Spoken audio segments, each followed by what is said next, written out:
In this episode of the IT Experts podcast, I talk with Daniel and Adam from the MSP Finance Team, and we help you answer the really important question, do you buy a Fiat or do you buy a Ferrari? Welcome to the IT Experts podcast, the only podcast to help MSPs scale to 1 million, and if already there, get to 5 and go faster. At the end of the day, isn't it all about building a business that works for you rather than you for it? I hope you enjoy the show. So good morning, good afternoon, good evening. Welcome to the IT Experts podcast. And in today's episode, this is going to be an absolute bundle of joy because I've absolutely completely forgotten to send over the show structure to our amazing guests. So let me welcome to Daniel Welling and Adam Morris from the MSP Finance Team. Good afternoon, gentlemen. Hello, Ian. Yeah, good afternoon, Ian. How are we doing today? Everything all good? Tip top. Tip top. Excellent. Right. Well, the only thing we have got for this show is a title, which is one that we spoke about a couple of weeks ago. And then I completely omitted to send any further details to Daniel and Adam.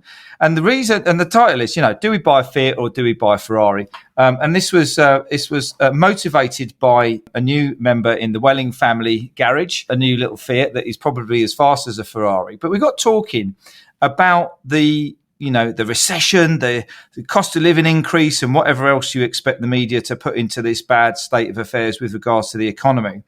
And we thought, let's just jump on the podcast and have a chat about what do we kind of see is going to happen this year with the landscape financially for MSPs. And, it's a little bit tongue in cheek, but the whole purpose of the Fiat or Ferrari analogy was, is now the right time to invest in my MSP? How can I make it go faster? Do I need to dacker down and bolt down the hatches or anything like that? So we're going to talk about a couple of subjects around investing, around your KPIs, about managing, and some of the things you need to do if you're thinking about upgrading your Fiat to a Ferrari, your MSP to a MSSP maybe, or something like that. But to start off with, Daniel, do you want to? And I'll come to you in a minute, Adam. Do you want to give us a bit of a state of the nation, according to Mr. Welling? What do you reckon is going to happen this year, and how do you think it's going to affect MSP? Crystal ball time. Well, no pressure at all then, None Ian. at all. No, this is what happens when there's no script, mate. Absolutely. Well, the first thing to say is Luigi is enjoying his new home in the Welling garage, and it's definitely recession proof, but plenty of fun. So you don't need to buy a Ferrari to have lots of fun. That's the first thing to say. In terms of state of the nation, well, as fellow members of the Tech Tribe, I was at a Tech Tribe dinner just last week. We were talking, is there a recession or isn't there?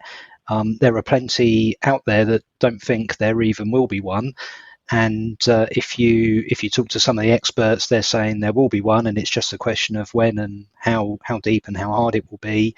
No one seems able, though, to tell us any definitive guidance on it. So right now, the key issue for MSPs is not revenue and income and growth. It is the ability to deliver. They're very much resource constrained.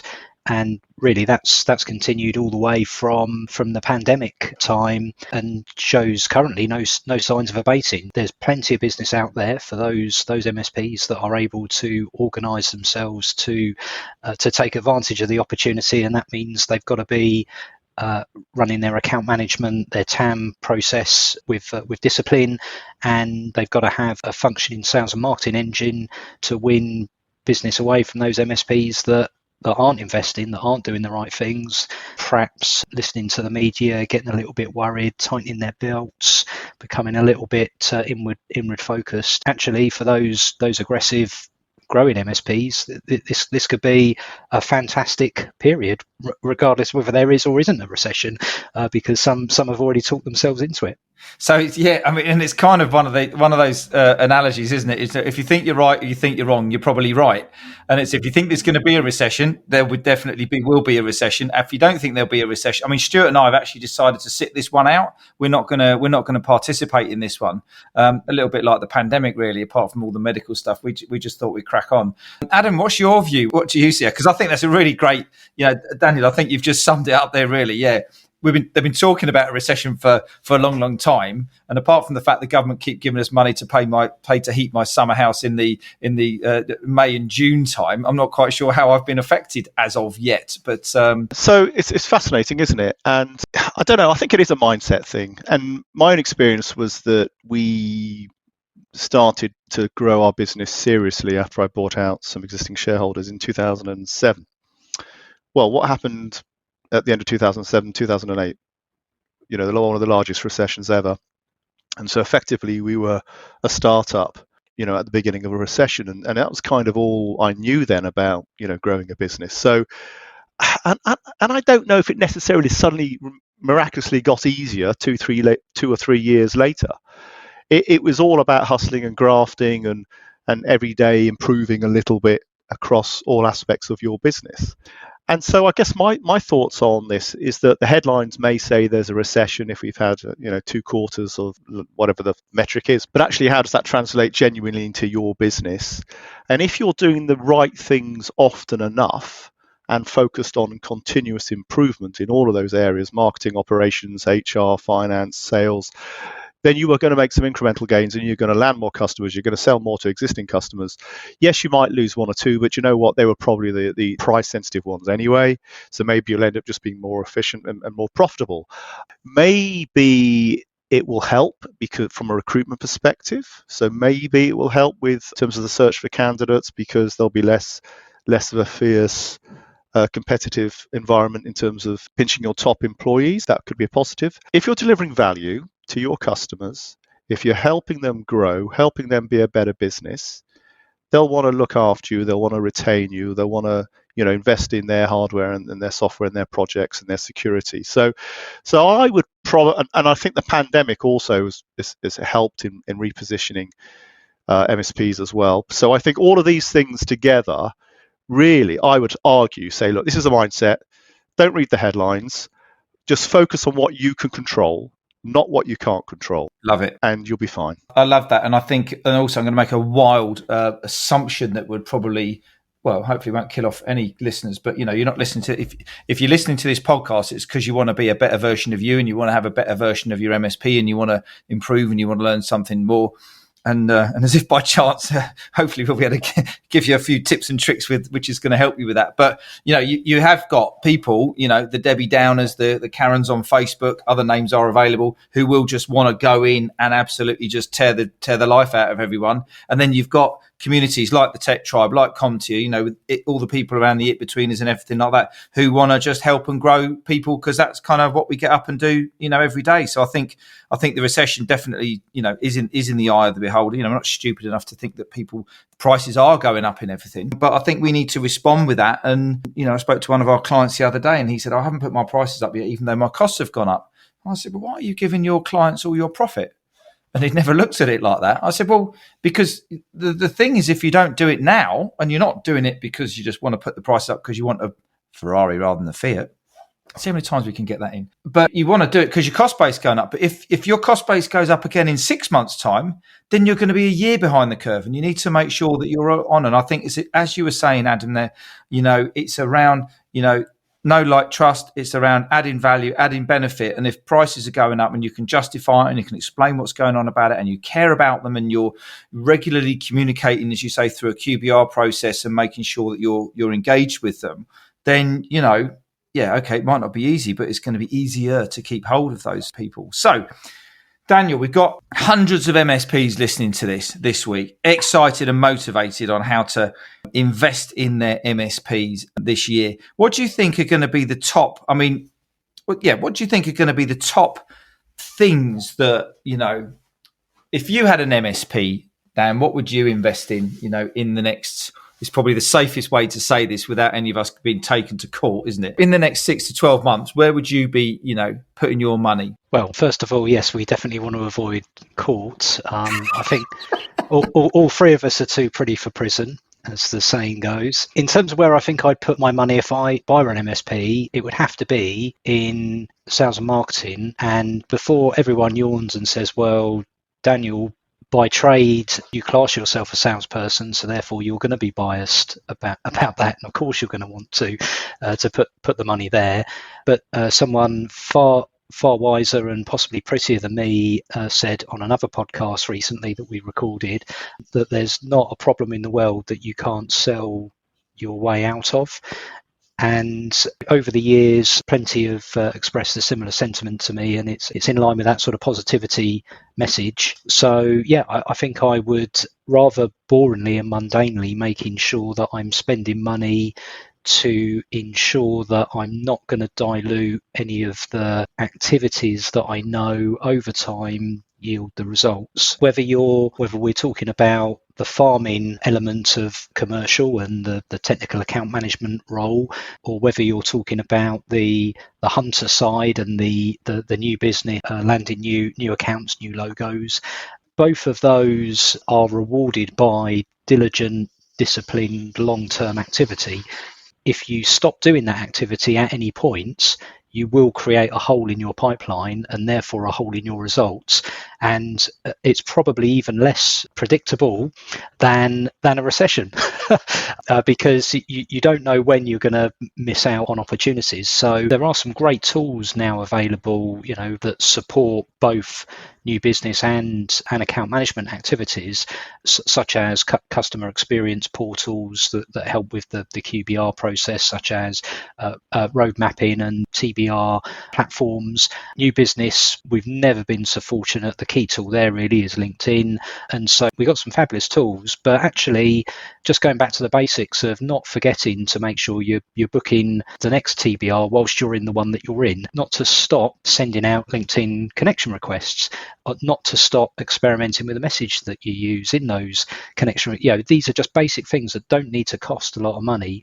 Perhaps the investment is more one in mindset to make sure you preserve the time to keep focused on those mundane, basic, but so impactful actions. I think that's a great answer. And you were covering off all the things I've got in my head that I was going to say. You were covering them all off. So I'm going to say one thing here, and it's really true. Sales and marketing takes a long time. We know that because it is about being consistent. It's about, building those audiences and understanding, where people are coming in and measuring that. And when we're working with anybody here at the Growth Hub, every single result that they come on to a call or a meeting at is the direct result or the direct correlation of what happened 90 days ago.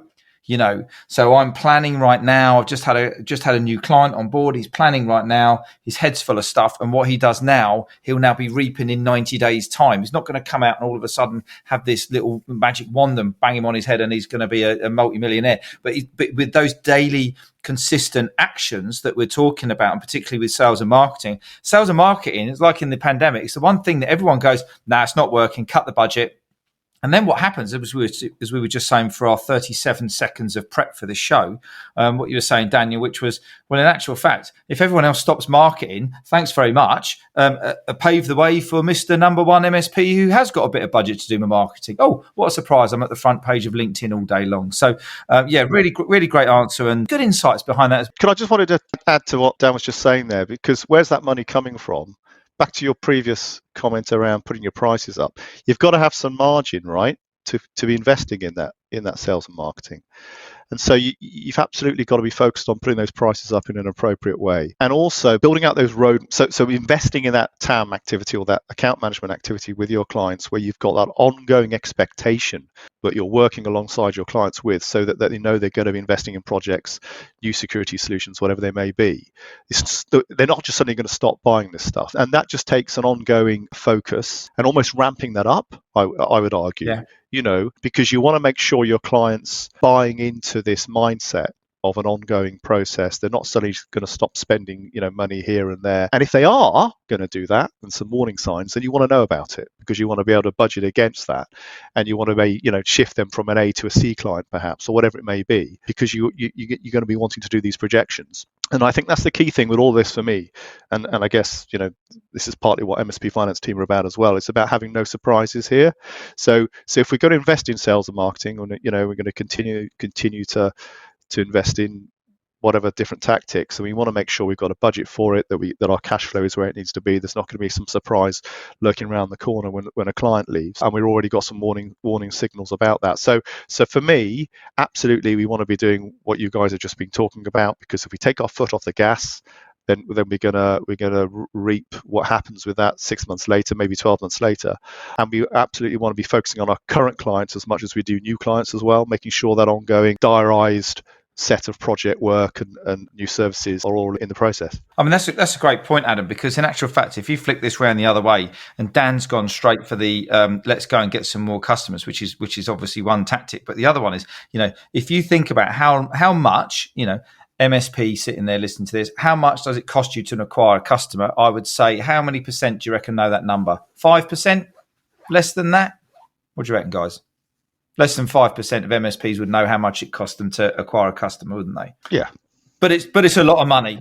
Those that don't listen to the content that the three of us put out there. Exactly. Well, there you go. There you go. And if you're in the top five, you're in the top five. Yeah. Yeah. And if you are working with us and you still don't know the answer to that question, then please just book a call. But what I'm trying to get to here is it takes a long time to get a new customer. It costs a lot of money to get a new customer. If you lose that new customer, or you lose an existing customer, you've got to go back to basics, to your 1 in 10 conversion or 1 in 5 conversion, whatever it is. You've got to go back to the top of the funnel. If you're not nurturing and you've had this break, to go and try and find someone to stand still. That's the bit.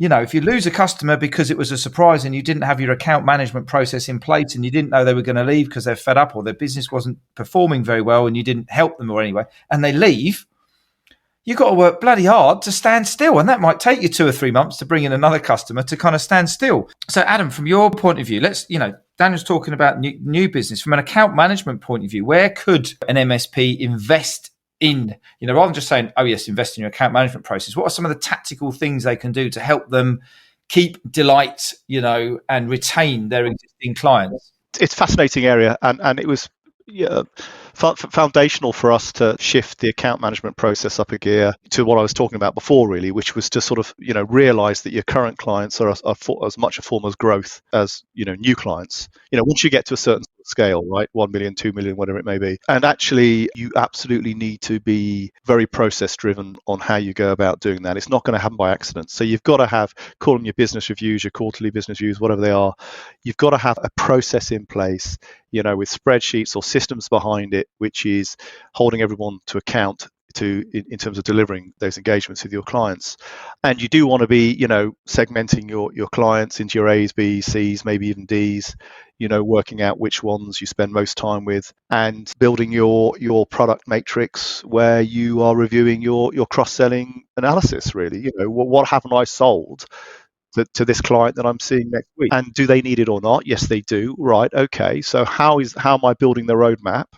At what point am I introducing this product? How am I communicating it? Well, there's been a whole lot of discussion around how to go about implementing new security solution. Obviously, there's a massive shift in the market towards security. And the challenge, of course, has always been, how do we sell clients more security solutions when they already think we're doing it? And we're already buying antivirus and this and that. Right. And the challenge has always been, hang on, Mr. MSP owner, I've been buying this stuff from you for years. Why do I need to buy more of it? I thought you already did this. And so this whole sort of shift again of how do we educate our clients around how the landscape is changing and how it's an ongoing expectation that they need to keep on investing, because everything keeps changing all the time, every 3 months, 6 months, 12 months. So that again was pivotal for us to start building that education program. So part of the process was advice and design, and part of the process was education. And how do we start changing the owner's view of the world from just a cost, and into something that is more strategic in terms of where they're heading as a business, and start to understand that the risk and security are just part and parcel of a modern business. They've just got to go with it. And I think once we started that education piece, we started realizing there was a stronger relationship, a closer relationship, a more strategic relationship. And again, then it was a case of, well, okay, just tell me what I need to buy, Adam. It shifts more into that type of dialogue, especially if you talk about it from a risk perspective and you let the customer decide what risk is. And I think that's a key thing. So there's a number of different spinning plates here. You can't just do one of them. You've got to do a number of them.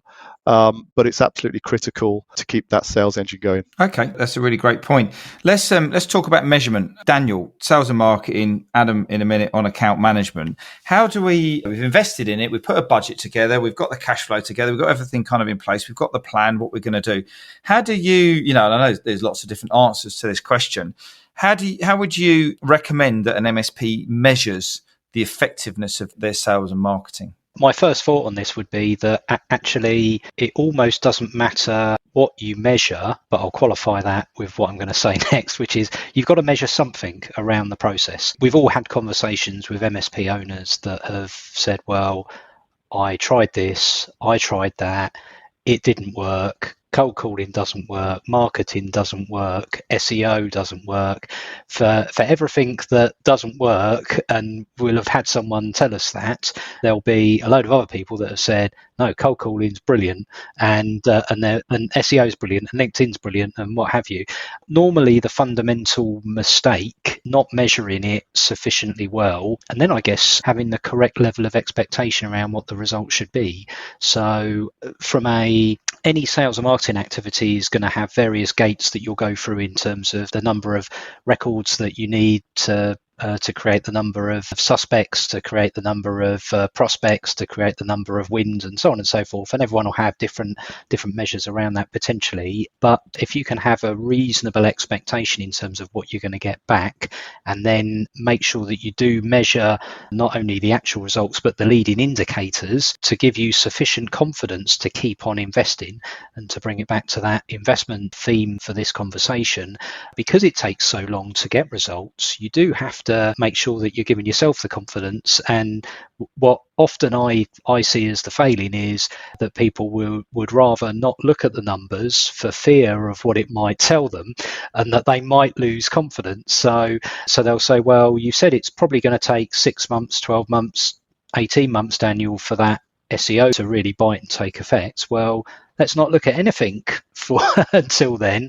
And actually, no, you can be closely monitoring. If anything, you're looking to give yourself encouragement to be, yes, I do want to keep going, but also, yes, things take time, but also there are different levels of execution. So you have to be, as Adam was just describing, now you're the consumer of a service, an initiative, when you're instructing others to deliver sales and marketing activity. So you've got to be sufficiently educated to be sufficiently knowledgeable about what it is you're buying and how to know what good looks like, because you might find that not executing well enough for 12 months. So there's no point having given them 12 months if you could have spotted that the execution wasn't right at 6 months, and therefore you're even further down the line until you get the outcome. I'm not sure if I've actually answered your question. I've talked about something entirely different there. No, you are, Daniel, because what you've kind of said in a roundabout way is keep it simple and know where your numbers are. Because you're going down the funnel, and whether it be prospects, suspects, intro calls, clients leading in, it's knowing what they're doing. But I think the thing that you've said that is absolutely bloody golden there is making sure that you're knowledgeable enough to know if you've got a marketing agency or you've got a marketing person, your message might be absolutely on point. It might be clear. It might be punching them straight in front of the face. But if they're only posting once a week, it's the execution that's the problem, not the content. And and I think you've raised a really great point there about, making sure that what good and what bad looks like in terms of that execution, the experience, and kind of what you're doing, but keeping it simple as well. So you did answer the question, Daniel. No, that was okay. We'll leave that bit in. Not quite sure what's going to happen here with Adam. Adam, how do we... What was the question? What was the question? I gave you a bit of a tip in there so that you could prepare while Dan and I were yakking. How do you suggest people measure the effectiveness of any new account management activities? Well, we didn't particularly do this. We just saw it as a part of our operational delivery. It wasn't. So we didn't. I'd probably look differently on it now, actually. And this is a discussion for another podcast. Is account management an operational process or is it a sales process? But we, I guess, initially saw it as an operational process and part of the service we were providing. So that was the advisory, the relationship building, etc. Foundationally, we just felt that's where it sat. as I say, I might look at it a little bit differently now, and I might start to put some more monitoring on it, specifically around it. I think that one of the challenges for growing MSPs is how do they delegate the owner account management process to an employee, and at what stage do they do that, and who is that person, and do they hire someone in, or is that an existing engineer or whoever? Yeah, so some interesting questions around that. But ultimately, what are your margins? What are your margins across your operational delivery? Your account management is a cost effectively to that. So as long as you're making healthy margins, you've got that project work coming in at the right price, you're upselling and cross-selling, and all that side of the P&L is looking good, then there's no reason that you shouldn't have plenty in there to be investing in a good strong account management team. Guys, well, look, thanks ever so much for your time this afternoon. I'm not going to thank you for the preparation for the show because there wasn't any. So the question was, do we buy a Ferrari or a Fiat or a Ferrari? My view is get your sales and marketing right and your account management, go and buy a Ferrari. Daniel, where's your money? Well, he's currently in a Fiat, but yes, I too would agree with you, Ian. We'll both go and get a Ferrari. Yes, absolutely right. Oh no, it's got to be silver. Got to be silver. Silver? Can't be red. Yeah. No, that's so last. The answer is you don't buy either. You buy a Tesla. So just don't get me on the whole electric car thing. We're gonna lose subscribers if you get me on the electric car thing. Crikey, Moses.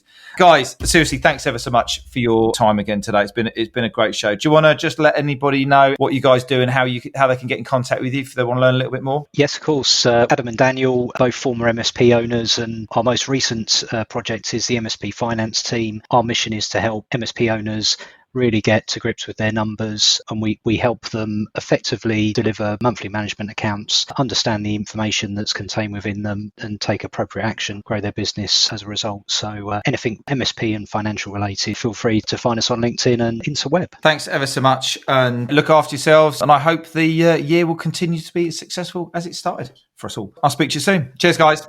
So I hope you enjoyed the show. If you did, I'd love it if you could leave a rating and review on your favourite podcast platform. If you want to learn more about how to take your MSP to $1 million, or if you're already there, go faster, then come and join Stuart Warwick and myself in the Scale with Confidence Facebook group. The link is in the show notes. You go and enjoy the rest of your day, and I look forward to connecting with you soon.